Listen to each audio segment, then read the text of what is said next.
ഇന്ന് മോർണിംഗ് വാക്കിന് ഇറങ്ങിയതാണ്. കുറച്ച് സമയം കാറിൽ പോയിട്ട് അത്യാവശ്യം കുഴപ്പമില്ല എന്നുള്ള സ്ഥലത്ത് നടക്കാമെന്ന് വിചാരിച്ചു. പോകുന്ന വഴി ഇത് ഒരു തോടാട്ടോ, ഇവിടെയുള്ള തോട് നിറഞ്ഞു തുടങ്ങിയിട്ടുണ്ട്. രാവിലെ പാല് കൊണ്ടുപോകുന്ന ആളെ കണ്ടോ, വളരെ റിസ്ക് എടുത്ത് പാല് ഡെലിവറി ചെയ്യണല്ലേ. ഇത് കണ്ടോ, ഒരു കവുങ്ങിൻ തോട്ടാട്ടോ. ഇവിടെ നിറഞ്ഞിട്ട് വെള്ളം റോഡിലൂടെ ഒലിച്ചു പോകാൻ തുടങ്ങി. കണ്ടോ, തേങ്ങയും ചകിരിയൊക്കെ കൂട്ടിയിട്ടതൊക്കെ ഒലിച്ചു പോയി തുടങ്ങി. രാവിലെ വലിയ മഴയില്ലാത്തത് കൊണ്ടാണ് നടക്കാൻ ഇറങ്ങിയത്. ഏകദേശം ഒരു 2-3 കിലോമീറ്റർ നടന്നതിന് ശേഷം ഇവിടെ അടുത്തൊരു പുഴയുണ്ട് കേട്ടോ. ഇവിടെ ഒന്നും നമുക്ക് ഇങ്ങനെ കാണുകയേ ചെയ്യില്ല കേട്ടോ. ഒരു 2 ആൾ പൊക്കത്തിൽ വെള്ളം വന്നിട്ടുണ്ട്. ഈ ഒരു പാറ ദൂരെ കാണുന്നത് കണ്ടോ, അതിൻ്റെ അടുത്തൊക്കെ ഇരിക്കുകയാണെങ്കിൽ ഒരുപാട് മുകളിലായിട്ടാട്ടോ നമുക്ക് തോന്നുക.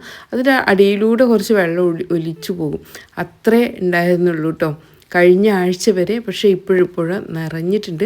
ഇനി ഒരുപാട് താഴോട്ട് ഇറങ്ങിപ്പോയാലേ ഉള്ളൂ കേട്ടോ നമുക്ക് വെള്ളത്തിൽ സാധാരണ എത്താൻ പറ്റുക.